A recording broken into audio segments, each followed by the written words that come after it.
எஸ்ராவின் புஸ்தகம் முதலாம் அதிகாரம். எரேமியாவின் வாயினாலே கர்த்தர் சொன்ன வார்த்தை நிறைவேறும்படி பெர்சியாவின் ராஜாவாகிய கோரேசுடைய முதலாம் வருஷத்திலே கர்த்தர் பெர்சியாவின் ராஜாவாகிய கோரேசின் ஆவியை ஏவினதினாலே அவன், பரலோகத்தின் தேவனாகிய கர்த்தர் பூமியின் ராஜ்யங்களை எல்லாம் எனக்கு தந்தருளி யூதாவிலுள்ள எருசலேமிலே தமக்கு ஆலயத்தை கட்டும்படி எனக்கு கட்டளையிட்டிருக்கிறார். அவருடைய ஜனங்கள் எல்லாரிலும் எவன் உங்களுக்குள் இருக்கிறானோ அவனோடே அவனுடைய தேவன் இருப்பாராக. அவன் யூதாவிலுள்ள எருசலேமுக்கு போய் இஸ்ரவேலின் தேவனாகிய கர்த்தருடைய ஆலயத்தை கட்டக்கடவன். எருசலேமில் வாசம் பண்ணுகிற தேவனே தேவன். அந்த ஜனங்களில் மீதியாயிருக்கிறவன் எவ்விடத்தில் தங்கி இருக்கிறானோ அவ்விடத்து ஜனங்கள் எருசலேமில் உள்ள தேவனுடைய ஆலயத்துக்கென்று அவனிடத்தில் உற்சாகமாய் காணிக்கை கொடுத்து அனுப்புகிறதும் அன்றி அவனுக்கு பொன் வெள்ளி முதலிய திரவியங்களையும் மிருக ஜீவன்களையும் கொடுத்து உதவி செய்ய வேண்டும் என்று பெர்சியாவின் ராஜாவாகிய கோரேஸ் அறிவிக்கிறார் என்று தன் ராஜ்யமெங்கும் எழுதி அனுப்பி விளம்பரம் பண்ணிவித்தான். அப்பொழுது எருசலேமில் உள்ள கர்த்தருடைய ஆலயத்தை கட்டுகிறதற்கு போகும்படி யூத பென்யமீன் வம்சங்களின் தலைவரும் ஆசாரியரும் லேவியரும் அன்றி எவர்கள் ஆவியை தேவன் ஏவினாரோ அவர்கள் எல்லாரும் எழும்பினார்கள். அவர்களை சுற்றிலும் குடியிருக்கிற யாவரும் மன உற்சாகமாய் காணிக்கை கொடுத்ததும் அன்றி வெள்ளி பனிமுட்டுகளையும் பொன்னையும் மற்ற வஸ்துக்களையும் மிருக ஜீவன்களையும் உச்சிதமான பொருட்களையும் கொடுத்து அவர்கள் கைகளை திடப்படுத்தினார்கள். நேபுகாத் நேச்சார் எருசலேமிலிருந்து கொண்டு வந்து தன் தேவனுடைய கோவிலிலே வைத்திருந்த கர்த்தருடைய ஆலயத்து பனிமுட்டுகளையும் கோரேஸ் ராஜா எடுத்து கொடுத்தான். அவைகளை பெர்சியாவின் ராஜாவாகிய கோரேஸ் பொக்கிஷக்காரனாகிய மித்தராத்தாத்தின் கையினால் எடுக்க செய்து யூதாவின் அதிபதியாகிய சோத்பாத்சாரிடத்தில் எண்ணி கொடுத்தான். அவைகளின் தொகையாவது பொன்தட்டுகள் 30, வெள்ளித்தாளங்கள் 1000, கத்திகள் 29, பொற்கிண்ணங்கள் 30, வெள்ளிக்கிண்ணங்கள் 410, மற்ற பனிமுட்டுகள் 1000. பொன் வெள்ளி பனிமுட்டுகளை எல்லாம் 5400. இவைகளையெல்லாம் சோத்பாத்சார் சிறையிருப்பு நின்று விடுதலை பெற்றவர்கள் பாபிலோனிலிருந்து எருசலேமுக்கு போகையில் எடுத்துக்கொண்டு போனான். எஸ்ரா 2ஆம் அதிகாரம். பாபிலோன் ராஜாவாகிய நேபுகாத் நேச்சார் பாபிலோனுக்கு கொண்டு போனவர்களுக்குள்ளே சிறையிருப்பிலிருந்து எருசலேமுக்கும் யூதாவில் உள்ள தங்கள் பட்டணங்களுக்கும் செருபாபேல், எசுவா, நெகேமியா, செராயா, ரெலாயா, ஒர்தேகாய், பில்சான், மிஸ்பார், பிக்வாய், ரெகூம், பானா என்பவர்களோட கூட திரும்பி வந்த தேசத்து புத்திரராகிய இஸ்ரவேல் ஜனமான மனிதரின் தொகையாவது, பாரோஷின் புத்திரர் 2172 பேர், செப்பத்தியாவின் புத்திரர் 372 பேர், ஆராகின் புத்திரர் 775 பேர், எசுவா, யோவாப் என்பவர்களுடைய சந்ததிக்குள்ளிருந்த பாகாத் மோவாபின் புத்திரர் 2812 பேர், ஏலாமின் புத்திரர் 1254 பேர், சத்தூவின் புத்திரர் 945 பேர், சக்காயின் புத்திரர் 760 பேர், பானியின் புத்திரர் 642 பேர், பெபாயின் புத்திரர் 623 பேர், அஸ்காத்தின் புத்திரர் 1222 பேர், அதோனிகாமின் புத்திரர் 666 பேர், பிக்வாயின் புத்திரர் 2056 பேர், அதீனின் புத்திரர் 454 பேர், எசேக்கியாவின் சந்ததியான ஆதேரின் புத்திரர் 98 பேர், பெசாயின் புத்திரர் 323 பேர், யோராகின் புத்திரர் 112 பேர், ஆசூமின் புத்திரர் 223 பேர், கிபாரின் புத்திரர் 95 பேர், பெத்லகேமின் புத்திரர் 123 பேர், நேத்தோபாவின் மனிதர் 56 பேர், ஆனதோத்தின் மனிதர் 128 பேர், அஸ்மவேத்தின் மனிதர் 42 பேர், ஈரியாத்தாரிம், கெபீரா, பேரோத் என்பவைகளின் புத்திரர் 743 பேர், ராமா, காபா என்பவைகளின் புத்திரர் 621 பேர், மிக்மாஸின் மனிதர் 122 பேர், பெத்தேல் ஆயி என்பவைகளின் மனிதர் 223 பேர், நேபோவின் புத்திரர் 52 பேர், மக்பீஷின் புத்திரர் 156 பேர், மற்ற ஏலாமின் புத்திரர் 1254 பேர், ஆரீமின் புத்திரர் 320 பேர், லோத், ஆதீத், ஓனோ என்பவைகளின் புத்திரர் 725 பேர், எரிகோவின் புத்திரர் 345 பேர், சேனாகின் புத்திரர் 3630 பேர். ஆசாரியரானவர்கள் யெசுவாவின் குடும்பத்தான் ஆகிய யெதாயாவின் புத்திரர் 973 பேர். இம்மேரின் புத்திரர் 1052 பேர். பஸ்கூரின் புத்திரர் 1247 பேர். ஆரிமின் புத்திரர் 1017 பேர். லேவியரானவர்கள் ஒதாயாவின் சந்ததியான யெசுவா, கத்மியேல் என்பவைகளின் புத்திரர் 74 பேர். பாடகரானவர்கள் ஆசாபின் புத்திரர் 128 பேர். வாசல் காவலாளரின் புத்திரரானவர்கள் சல்லூமின் புத்திரரும் ஆதேரின் புத்திரரும் கல்மோனின் புத்திரரும் அக்கூபின் புத்திரரும் அதிதாவின் புத்திரரும் சோபாயின் புத்திரரும் ஆனவர்கள் எல்லாரும் 139 பேர். நிதனிமியரானவர்கள் சீகாவின் புத்திரர், அசுபாவின் புத்திரர், தாபஹோத்தின் புத்திரர், கோரேசின் புத்திரர், சியாசாவின் புத்திரர், பாதோனின் புத்திரர், லெபனாத்தின் புத்திரர், அகாபாவின் புத்திரர், அக்கூபின் புத்திரர், ஆகாபின் புத்திரர், சல்மாயின் புத்திரர், ஆனானின் புத்திரர், கித்தேலின் புத்திரர், காகாரின் புத்திரர், ராயாகின் புத்திரர், ரேத்சினின் புத்திரர், நெகோதாவின் புத்திரர், காசாமின் புத்திரர், ஊசாவின் புத்திரர், பாசேயாக்கின் புத்திரர், பேசாயின் புத்திரர், அஸ்னாவின் புத்திரர், மெய்யூனிமின் புத்திரர், நெபுசீமின் புத்திரர், பக்பூக்கின் புத்திரர், அகுபாவின் புத்திரர், அர்கூரின் புத்திரர், பஸ்லூத்தின் புத்திரர், மெஹிதாவின் புத்திரர், அர்ஷாவின் புத்திரர், பர்கோசின் புத்திரர், சிசேராவின் புத்திரர், தாமாவின் புத்திரர், மெட்சியாவின் புத்திரர், அதிபாவின் புத்திரருமே. சாலமோனுடைய வேலையாட்களின் புத்திரரானவர்கள் சொதாயின் புத்திரர், சொபேரேத்தின் புத்திரர், பெருதாவின் புத்திரர், யாலாகின் புத்திரர், தர்கோனின் புத்திரர், கித்தேலின் புத்திரர், செபத்தியாவின் புத்திரர், ஆத்தீவின் புத்திரர், செபாயிமிலும் உள்ள பேகோரேத்தின் புத்திரர், ஆமியின் புத்திரருமே.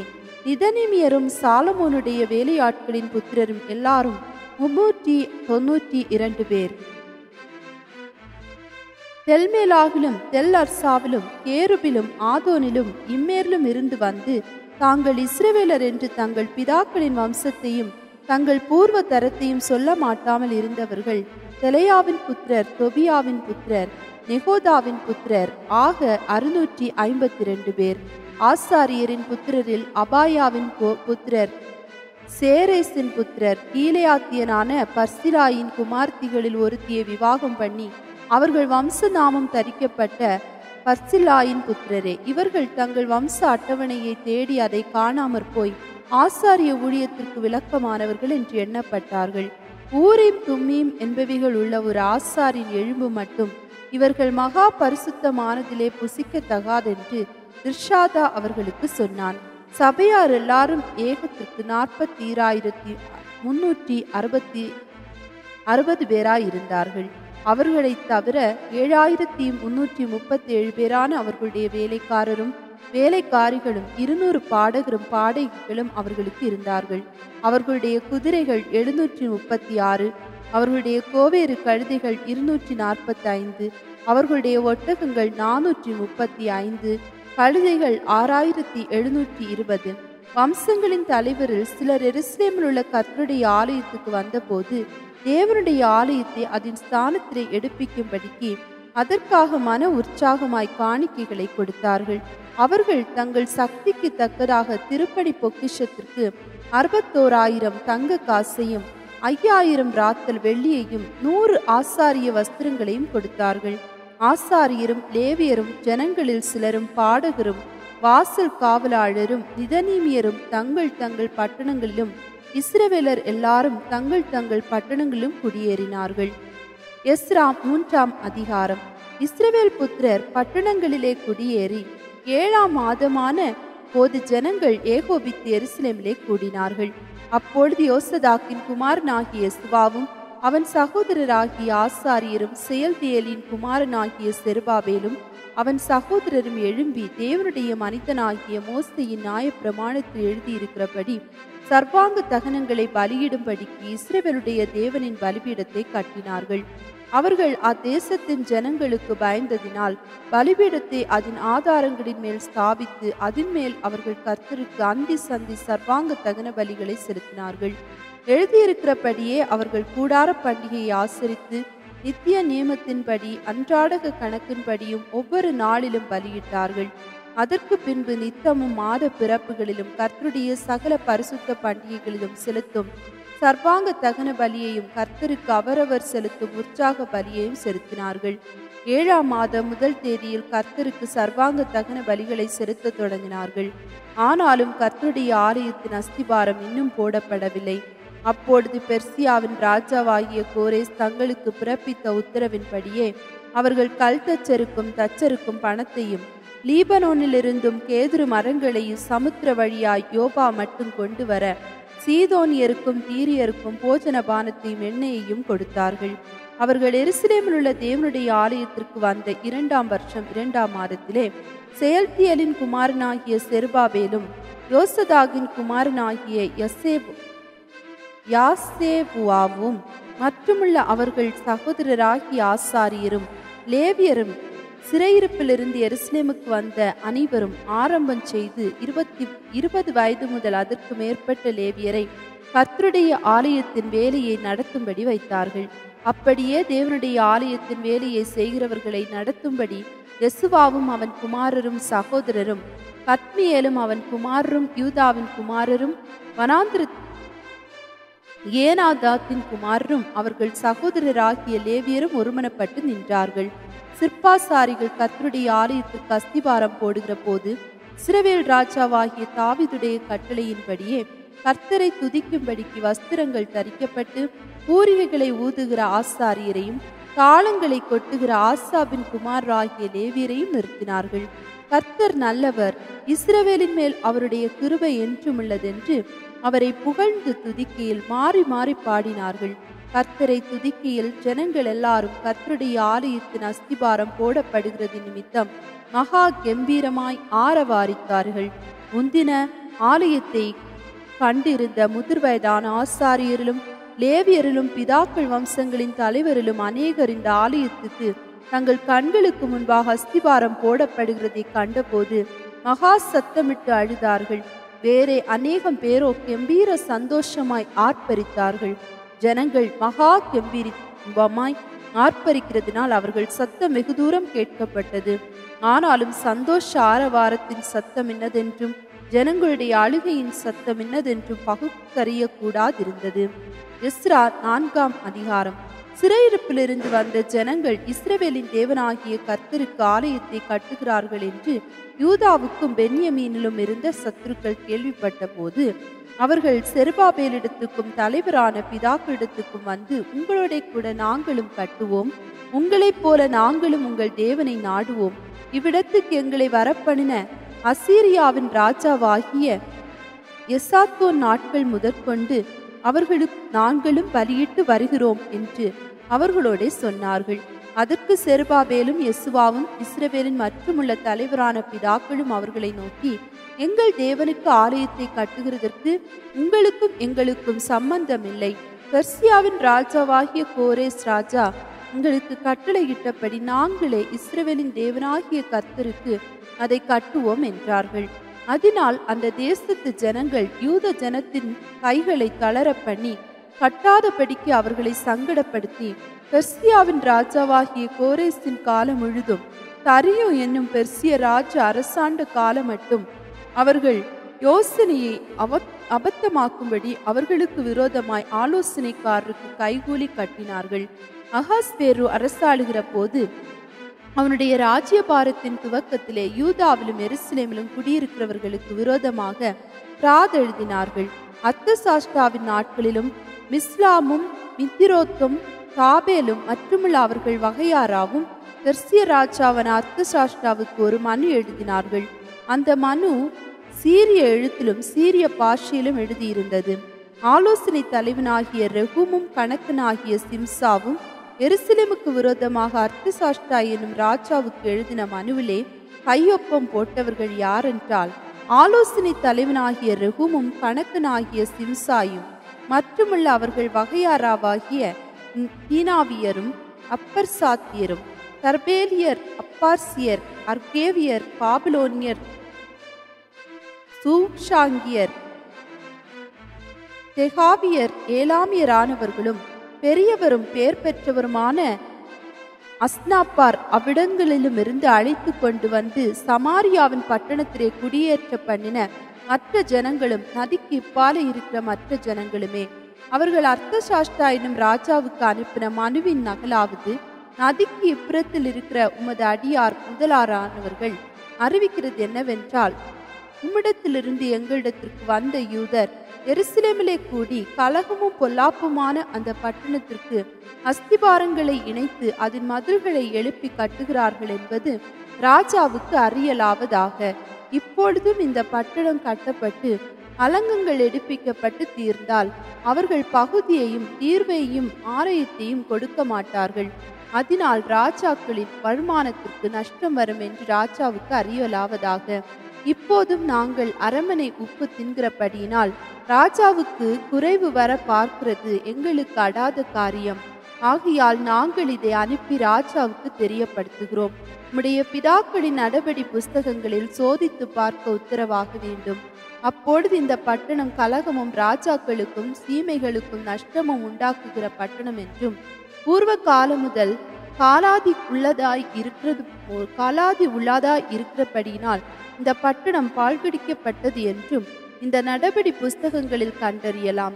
ஆகையால் இந்த பட்டணம் கட்டப்பட்டு இதன் அலங்கங்கள் எடுப்பிக்கப்பட்டு தீர்ந்தால் நதிக்கு இப்புறத்திலே உமக்கு ஒன்றும் இராதே போம் என்பதை ராஜாவுக்கு அறியப்படுத்துகிறோம் என்று எழுதி அனுப்பினார்கள். அப்பொழுது ராஜா ஆலோசனை தலைவனாகிய ரெகூமுக்கும் கணக்கனாகிய சிம்சாயிக்கும் சமாரியாவில் குடியிருக்கிற மற்றுமுள்ள அவர்களுடைய வகையாராவுக்கும் நதிக்கு அப்புறத்தில் இருக்கிற மற்றவர்களுக்கும் எழுதி அனுப்பின பிரதியுத்தரமாவது, உங்களுக்கு சமாதானம். நீங்கள் அனுப்பின மனு நமது சமூகத்தில் தீர்க்கமாய் வாசிக்கப்பட்டது. நம்முடைய உத்தரவினால் சோதிக்க பார்க்கும் போது அந்த பட்டணம் பூர்வ காலம் முதல் ராஜாக்களுக்கு விரோதமாய் எழும்பினது என்றும் அதிலே கலகமும் ராஜ துரோகமும் காணப்பட்டதென்றும் எருசலேமில் வல்லமையுள்ள ராஜாக்கள் இருந்தார்கள் என்றும் அவர்கள் நதிக்கு அப்புறத்தில் இருக்கிற சகல தேசங்களையும் ஆண்டு வந்தார்கள் என்றும் பகுதியும் தீர்வையும் ஆயமும் அவர்களுக்கு செலுத்தப்பட்டதென்றும் தெரிய வருகிறது. இப்பொழுதும் நம்மிடத்திலிருந்து மறு உத்தரவு பிறக்கும் வரையும் அந்த மனிதர் அந்த பட்டணத்தை கட்டாமல் நிறுத்திவிடும்படி கட்டளையிடுங்கள். இதிலே நீங்கள் தவறாதபடி எச்சரிக்கையாயிருங்கள். ராஜாக்களுக்கு நஷ்டமும் சேதமும் வரவேண்டியதென என்று எழுதி அனுப்பினான்.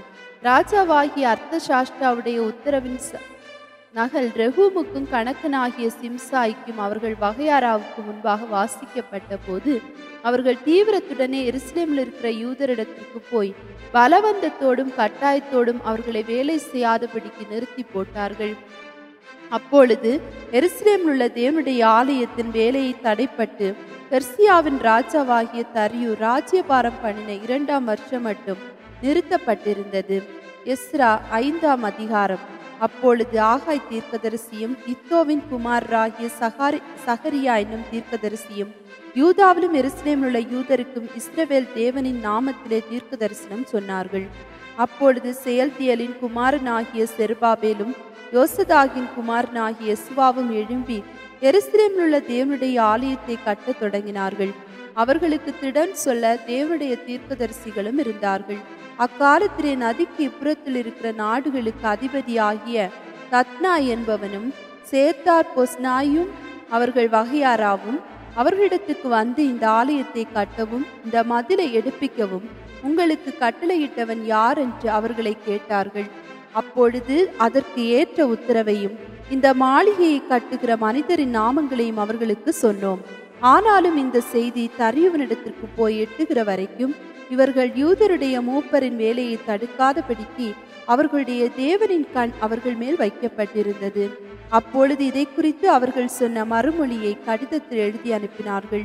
நதிக்கு இப்புறத்தில் இருக்கிற தத்னா என்னும் தேசாதிபதியும் சேத்தார் பொஸ்னாயும் நதிக்கு இப்புறத்தில் இருக்கிற அப்பர் சாகியரான அவன் வகையாராவும் ராஜாவாகிய தரிவுக்கு எழுதி அனுப்பின கடிதத்தின் நகலாவது, ராஜாவாகிய தரிவுக்கு சகல சமாதானமும் உண்டாவதாக. நாங்கள் யூதர் சீமையில் உள்ள மகாதேவனுடைய ஆலயத்துக்கு போனோம். அது பெருங்கற்களால் கட்டப்படுகிறது. மதில்கள் மேல் புத்திரங்கள் பாய்ச்சப்பட்டு அந்த வேலை துரிதமாய் நடந்து அவர்களுக்கு கைகூடி வருகிறது என்பது ராஜாவுக்கு தெரியலாவதாக. அப்பொழுது நாங்கள் அவர்கள் மூப்பர்களை நோக்கி, இந்த ஆலயத்தை கட்டவும் இந்த மதிலை எடுப்பிக்கவும் உங்களுக்கு கட்டளையிட்டது யார் என்று கேட்டோம். இதுவும் அல்லாமல் அவர்களுக்குள்ளே தலைவரான மனிதர் இன்னார் என்று உமக்கு எழுதி அறியப்படுத்தும்படி அவர்கள் நாமங்கள் என்னவென்றும் கேட்டோம். அவர்கள் எங்களுக்கு பிரதியுத்தரமாக, நாங்கள் பரலோகத்துக்கும் பூலோகத்துக்கும் தேவனாயிருக்கிறவருக்கு அடியாராயிருந்து இஸ்ரவேலின் பெரிய ராஜா ஒருவன் அநேக வருஷங்களுக்கு முன்னே கட்டி தீர்த்த இந்த ஆலயத்தை நாங்கள் மறுபடியும் கட்டுகிறோம். எங்கள் பிதாக்கள் பரலோகத்தின் தேவனுக்கு கோபமூட்டினபடியினால் அவர்கள் இவர்களை பாபிலோன் ராஜாவாகிய நேபுகாத் நேச்சார் என்னும் கல்தேயன் கையில் ஒப்பு கொடுத்தார். அவன் இந்த ஆலயத்தை நிர்மூலமாக்கி ஜனத்தை பாபிலோனுக்கு கொண்டு போனான். ஆனாலும் பாபிலோன் ராஜாவாகிய கோரேசின் 1ஆம் வருஷத்திலே கோரேஸ் ராஜாவானவர் தேவனுடைய இந்த ஆலயத்தை கட்டும்படி கட்டளையிட்டார். நேபுகாத் நேச்சார் எருசலேமில் இருந்த தேவாலயத்திலிருந்து எடுத்து பாபிலோன் கோவிலில் கொண்டு போய் வைத்திருந்த தேவனுடைய ஆலயத்தின் பொன் வெள்ளி பனிமுட்டுகளையும் ராஜாவாகிய கோரேஸ் பாபிலோன் கோவிலிலிருந்து எடுத்து அவர்கள் தேசாதிபதியாக நியமித்த சோஸ்பாத்சார் என்னும் நாமம் உள்ளவனிடத்தில் அவைகளை ஒப்புவித்து அவனை நோக்கி, நீ இந்த பனிமுட்டுகளை எடுத்து எருசலேமில் இருக்கும் தேவாலயத்துக்கு கொண்டு போ, தேவனுடைய ஆலயம் அதன் ஸ்தானத்திலே கட்டப்பட வேண்டும் என்றார். அப்பொழுது அந்த சோஸ்பாத்சார் வந்து எருசலேமில் உள்ள தேவனுடைய ஆலயத்தின் அஸ்திபாரத்தை போட்டான். அந்நாள் முதல் இதுவரைக்கும் அது கட்டப்பட்டு வருகிறது, அது இன்னும் முடியவில்லை என்றார்கள். இப்பொழுதும் ராஜாவுக்கு சித்தமாயிருந்தால் எருசலேமில் உள்ள தேவனுடைய ஆலயத்தை கட்ட ராஜாவாகிய கோரேஸ் கட்டளையிட்டதுண்டோ என்று பாபிலோனில் இருக்கிற ராஜாவின் கஜனாவிலே ஆராய்ந்து பார்க்கவும், இந்த விஷயத்தில் ராஜாவினுடைய சித்தம் இன்னதென்று எங்களுக்கு எழுதி அனுப்பவும் உத்தரவாக வேண்டும் என்று எழுதி அனுப்பினார்கள்.